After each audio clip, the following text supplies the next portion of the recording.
mars, 6 heures du matin. Nous assistons à la fête du temple de Kapaleshvara dans les faubourgs de Madras. Une fois par an, on sort cet immense chariot du temple et on lui fait faire solennellement le tour de l'enceinte du grand bassin. C'est un voyage d'1 kilomètre, il faut 5 heures pour l'accomplir.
Ces chariots qu'on retrouve dans tous les temples du Sud sont en bois sculpté.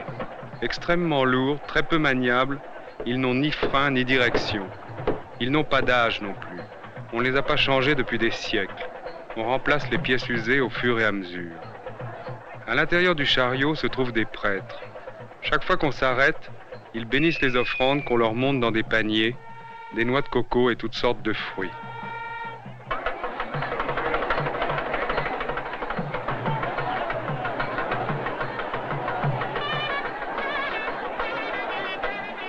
Il y a un important service d'ordre, des policiers, des soldats et aussi des fidèles plus ou moins déguisés en boy scouts.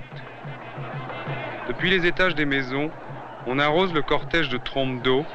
C'est un rite et aussi un rafraîchissement bienvenu. Des centaines de fidèles tirent le chariot. C'est un jeu épuisant et dangereux. Pour le faire démarrer, il faut un levier et plusieurs hommes. Pour l'arrêter, on jette des cales sous les roues. Le chariot glisse sur 20 mètres avant de s'immobiliser. À tout moment, on croirait que l'ensemble va verser.